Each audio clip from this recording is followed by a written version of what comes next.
Михаил Ефимович революционным образом изменил ситуацию в те годы, когда наука в Советском Союзе рушилась. Это был конец уже Советского Союза, и из науки, особенно молодежь, бежали кто куда.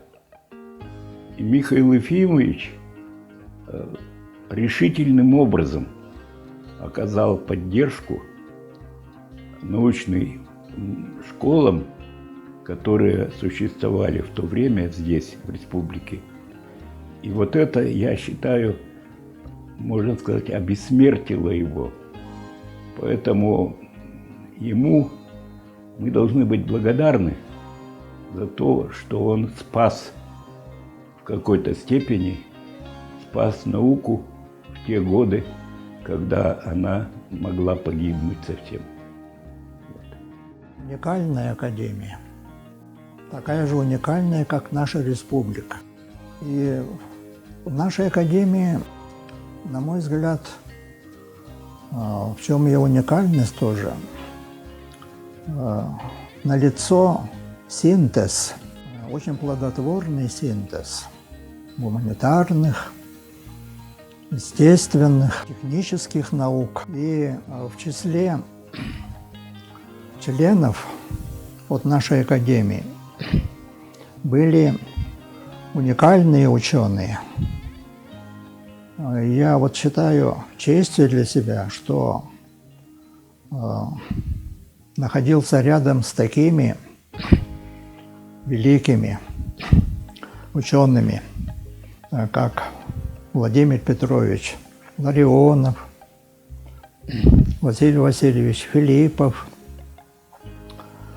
Михаил Дмитриевич Новопашин, мой друг, одноклассник, в одной школе мы с ним в одном классе учились, Ростислав Михайлович Каменский. И сейчас в академии тоже очень много уникальных, великих людей, таких как Герман Филиппович Крымский, Никита Гаврилович Соломонов, Петр Алексеевич Слепцов, Борис Моисеевич Киршенгольц и многие-многие другие. В нашей республике есть что изучать, что исследовать. Благополучие, процветание от нашей родной академии. 5 лет назад происходит очень заметное явление, радостное в то же время. Это возникновение Республиканской академии наук, Академии наук Республики Саха-Якутия.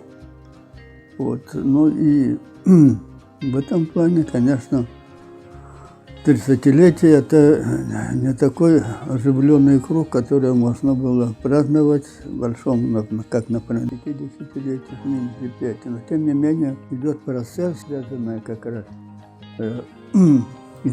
исследовательской структурой, которую обычно определяют как, таким образом, имеющей местную значимость большей части. Конечно, это большое событие, когда республика имеет свою академию. Это всегда поощрялось и будет поощряться. И в настоящее время республики, которые входят в состав Российской Федерации, у крупных и средних тоже имеются такие же академии, как Якутская академия наук. Академия наук России возникла в 1724-1725 годах по инициативе Петра Великого. Но с того времени тогда, в общем-то, членами первой академии были в основном немецкоязычные ученые. И в то же время они делились на две структуры. Петербургские ученые, они конкретно стали называться академиками или действительно членами. А вот те, которые вот в Казани, скажем, и других крупных, скажем, городах России, вот, крупных городах, они, в общем-то, в основном пользовались корреспонденцией в письменной форме, поэтому их стали называть членами-корреспондентами. Но эта структура, конечно, уже, скажем так, потребности такой нет, как раньше, но традиция есть традиция. В Российской академии наук это сохраняется. И других тоже. У нас это в одной форме. Действительно члены. Поэтому хочется поздравить родную академию. Вот. Первый набор, потом третий, четвертый. Первого набора, конечно, еще люди имеют, такие, как я. Поэтому я очень рад, что через определенное время, конкретно будем отмечать 30-летие Академии наук Республики Саха-Якутия. Поэтому это большую, огромную значимость имеет это событие и будет сохраняться как раз связанное с такой формой понятия, как целостная республиканская структура. И своя наука больше практической стороной науки связана, прикладную направленность, но это настоящая Академия наук. Тем и хотелось бы поздравить в дальнейшем. Пожелания какие? Чтобы Академия была авторитетна, чтобы она была продуктивна, чтобы она оказывала реальную помощь руководству республики. Это, во-первых, и в горной промышленности, при освоении природных ресурсов, при взаимоотношении человека и природы, то есть экологические проблемы нужно помогать. И особенно при освоении Арктики. Арктика – это очень богатый регион, но очень такой нежный, что ли, можно так сказать. И надо поднимать престиж Академии республики. И в этом плане нужно ориентироваться, издавать не только научные труды, но и научно-популярные, научно-художественные, биографические. У нас научно-популярное такое направление должно развиваться в Академии. И это поднимет и престиж Академии, и это повлияет, в общем-то, реально на состояние нашей республики в экологическом плане, и в технологическом, техническом и так далее. Вот эти большие задачи, которые стоят перед Академией, они невозможны без качественного подбора членов Академии. Это должен быть действительно отбор лучших. У нас очень много достойных. Основное направление деятельности у нас горно-геологическое и сейсмологическое.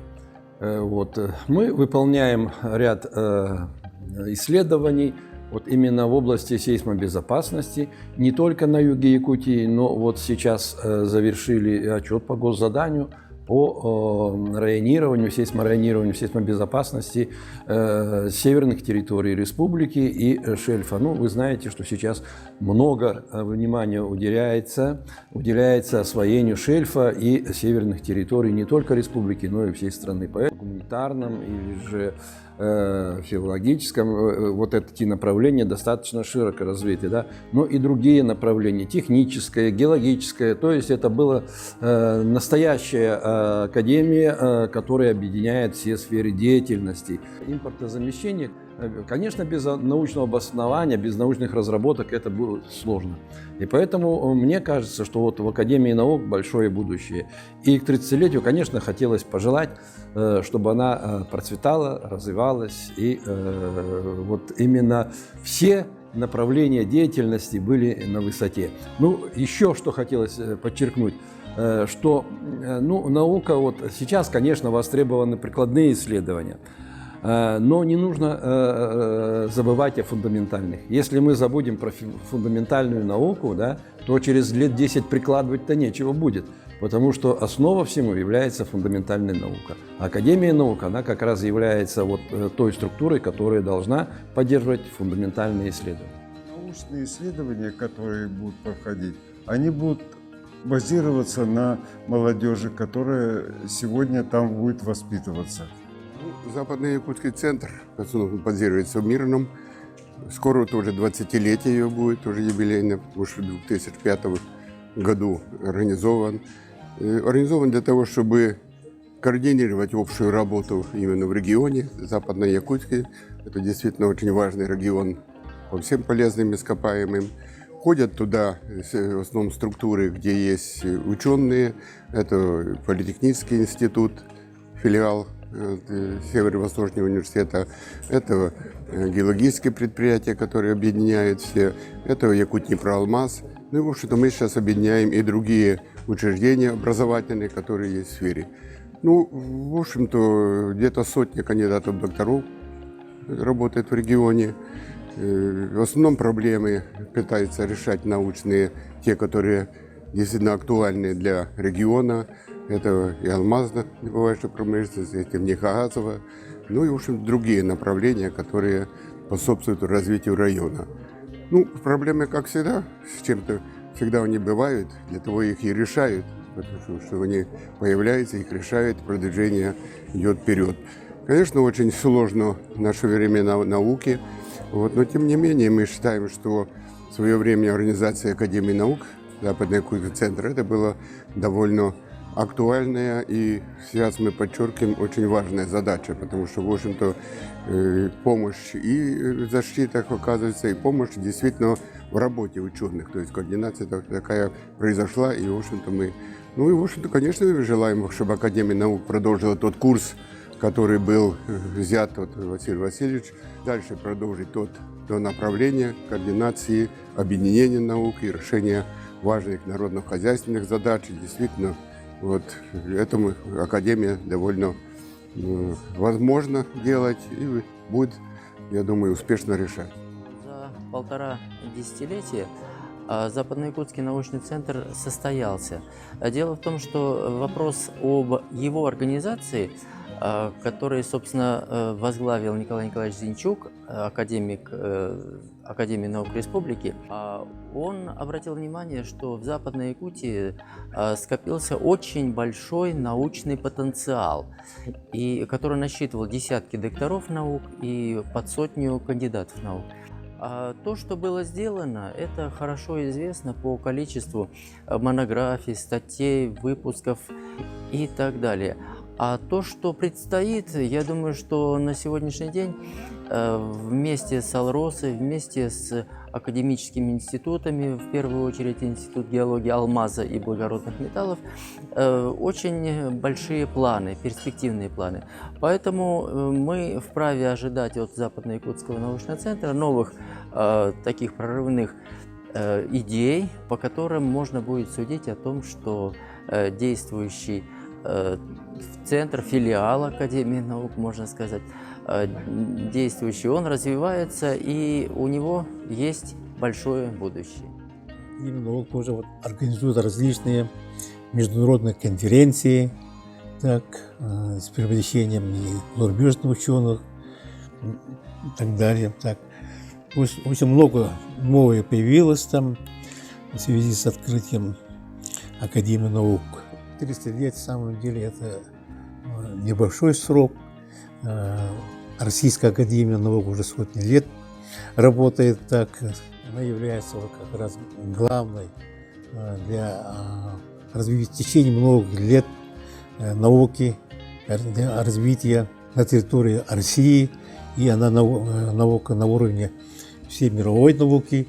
И у нас тоже, наша академия тоже сейчас находится тоже на, можно сказать, на хорошем мировом уровне. Так. Различные там результаты наших ученых и институтов соответствуют вот на мировом уровне. Я хотел бы именно вот в этом плане Академия наук дальше сильно развивалась, так, ну, потому что вот арктические проблемы, они не только они российские, но они американские, у Канады тоже арктическая зона, вот Аляска, например, да, это территория США, она тоже Арктика, поэтому у нас общих проблем много, и тем более сейчас и у нас Россия планирует развить Северный морской путь, доколы строить. Это будет связано с тем, что надо будет когда-то прогнозировать движение или толщину льдов Арктики, потому что они могут оторваться и потом помешать движению ледоколов Северного флота. Да? Поэтому в этом плане тоже надо работать.